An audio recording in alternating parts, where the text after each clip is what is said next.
Keep Love Lovely, the relationship show. Your hosts, LA and Terry Walker. Hi, I'm LA. And I'm Terry. And we welcome you to Keep Love Lovely, the relationship show. Where we talk about everything. Everything? Everything. Everything. Talk about everything. Your skin feels absolutely wonderful. Oh, are you guys still there? I'm sorry. Yeah. We have a great interview to share with you with Cory Sadler. Mm-hmm. What a magnificent guy. Yes, he is. He's handsome. But he's taken. He's in a committed relationship. Yes.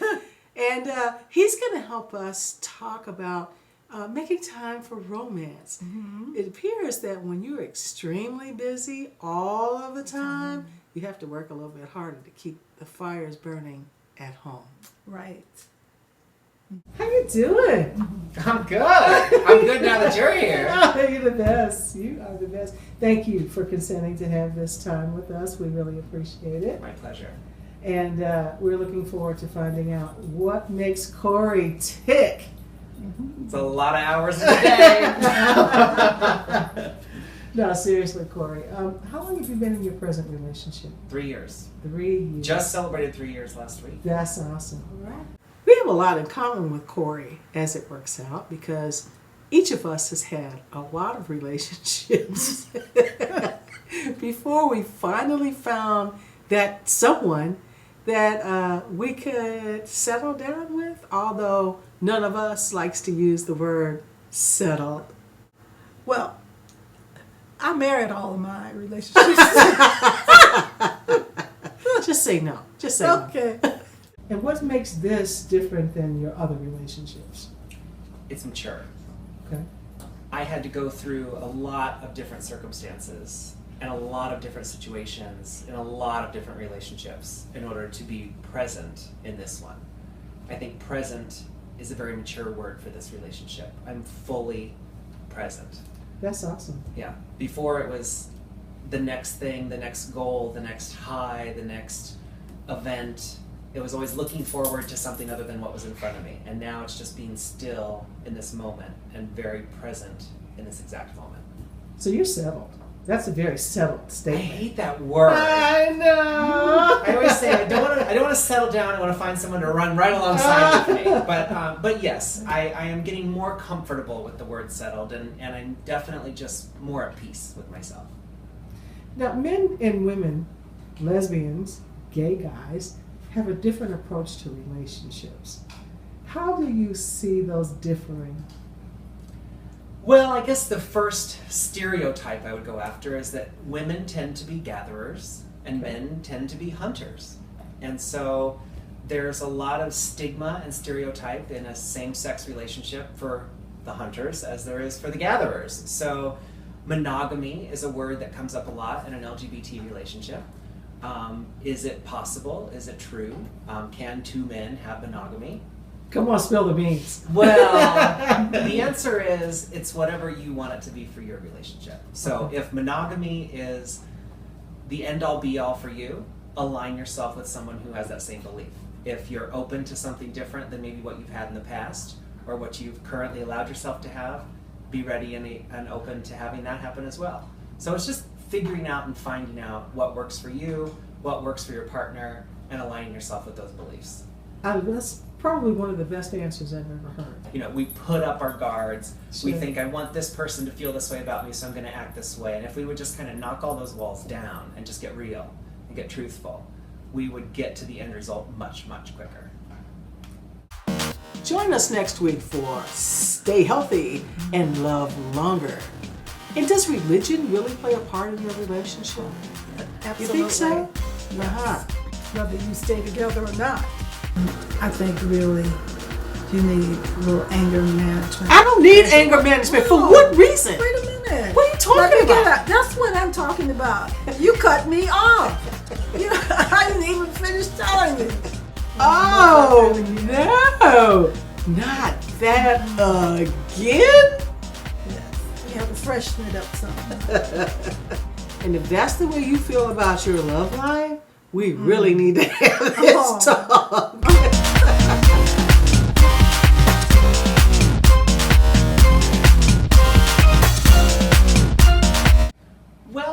interesting thing I think about marriage is that when you have the right to do it, you have the right to not do it.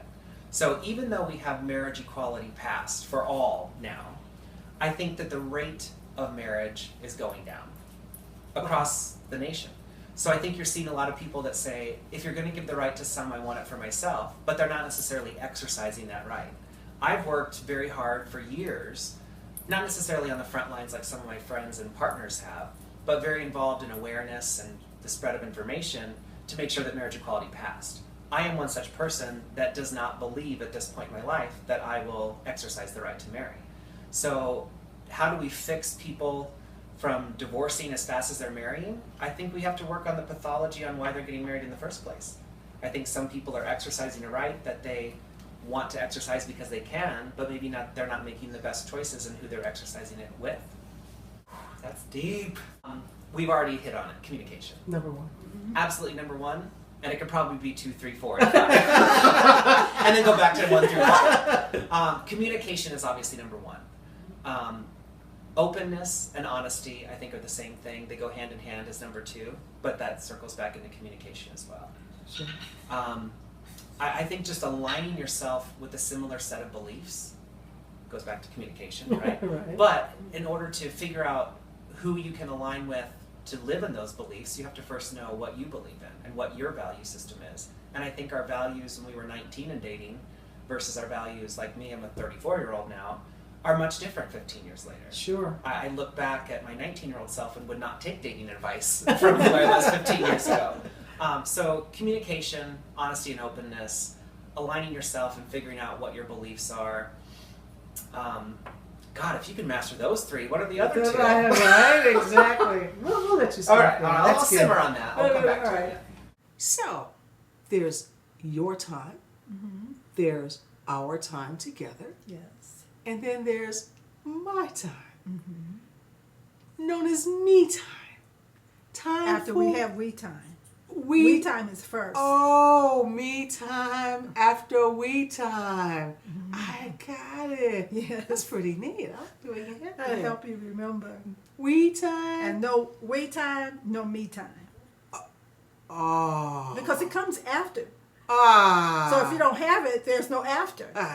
Sucks. I can't believe you're actually asking me that question because today I'm driving through Vegas and the iPod is shuffling and a song from Pink came on, one that I don't know that it was released, but it's one of my favorites, and it's called Let Me Be Lonely or something, and it's Go Away, Give Me a Chance to Miss You, and it's Let Me Be Lonely for a minute, and it's Let Me Have My Me Time. No, you can't jump into my shower. All I asked for was 1 frickin' hour. And I heard that song this morning, so it's funny you're asking me that because it's so true. Chris is getting ready to go to Italy for 10 days, and I'm excited for him to go on this adventure and Sure. to have his time, but I'm also looking forward to having my time. And I think we're afraid to say that to people because for some reason somebody might perceive that I'm not grateful for his presence. But I'm also extremely grateful for his absence because it makes my heart grow fonder. I never want to take advantage of the fact that he is always there. Or take it for granted. Exactly. Just assume. Exactly. Right. No, I and hear so you. I have found myself through aligning with other people. I have found myself through distancing through other people, and I will always make time for me, and without any guilt at all. I think it's so important to know who you are and that your relationship enhances you, not consumes you. Absolutely, because we grow. And I think that sometimes we grow and we don't know to what extent we have grown unless we stay in constant communication with ourselves. And then we don't know, we can't articulate that. So. Right. So then communications then again go down.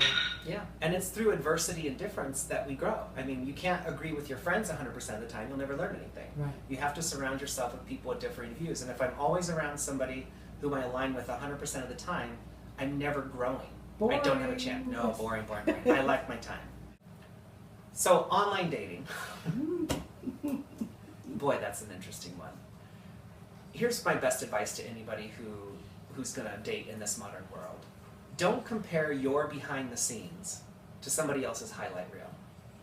I like that. Because what people choose to put on their social media, and I'm guilty of it, probably we are all guilty of it, Yeah. I choose to put out the happy things. I Sure. choose to put out the progress that I've been a part of, choose to put out the successes and the goals that I've helped attain. But there's a lot of mucky crap that goes on behind that A, I don't want to drown somebody in by putting it out there, but am I putting up a false image of myself by not showing the grit that goes into the success? Right. So I try to balance that a little bit. But when it comes to dating, you're of course going to project what you feel is Oh, the best of absolutely. You're yourself. polishing it up. Yeah, it's like putting the makeup on in the morning before the guy wakes up. That scene in Bridesmaids. You know, Sure. it's kind of like what we're doing with social media. I mean, even when I go to interview somebody for a job or whether I'm going to meet a donor or something, there's a little online research that goes on there. You want to see what they're about, what their likes are, what their interests are. It doesn't give you an accurate picture of who they are, but it But a tells you starting what they point. want to project. Sure. You know, dating in the social media world is much different than when it didn't exist. Absolutely. And I remember when Facebook first came out, I think it was MySpace actually, first came out. MySpace. Oh my gosh, it's a dinosaur. We all had Tom as our friend, or Connection, whatever he was called. I remember my first big love when I first moved to Vegas 11 years ago. I was obsessed with putting it out there. Blogs were a thing. Sure. MySpace was kind of starting up. I was obsessed with projecting the image of happiness. And it was such a waste of time because if I had spent the same amount of time actually working towards real and sustainable happiness, I might have actually been happy. But the image was much more important to me. And I got that early on, thank God, and got over it. But I'm watching people, first of all, we have relationship statuses giving you whiplash. Oh, it's just it's In a insane. relationship, single, committed, I'm not sure. Right. Complicated. Dating my piano, I don't know. People Whatever. are just going crazy.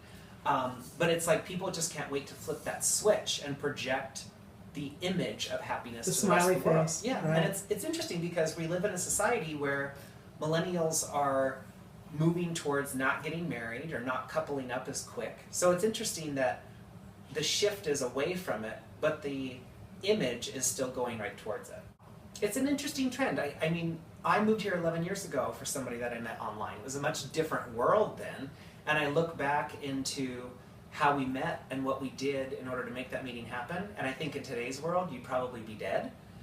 So Yeah. it's interesting to see the transformation of how the communication has gone in those short amount of years.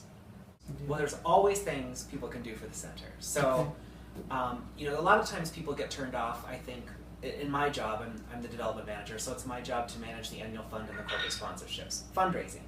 And I think people get turned off that they don't have a lot to give, or they think they don't have a lot to give. But we are working very hard to honor the $1 donation, the $2 donation, the $5 donation, the $65, whatever it is, whether it's a bag of clothes, whether it's a can of food, whether it's a bus voucher, everything you can do pays it forward for somebody else. So just because we talk in big terms and have big events and have big donors in the hundreds of thousands of dollars or $1 million range, everybody can make a difference with whatever they can do. Maybe they can only volunteer. Right. You know, we have 404 volunteers that clocked 6,000 hours last week. That's awesome. They are as important to that building as the electricity that goes into it. They power and generate that facility. Join us next week for Stay Healthy and Love Longer. And does religion really play a part in your relationship? Absolutely. You think so? Uh-huh. Whether you stay together or not. I think really you need a little anger management. I don't need anger management. For what reason? Wait a minute. What are you talking Let me get about? out. That's what I'm talking about. You cut me off. You know, I didn't even finish telling me. Oh, no. Not that again? Yes. You have to freshen it up some. And if that's the way you feel about your love life, we really need to have this talk.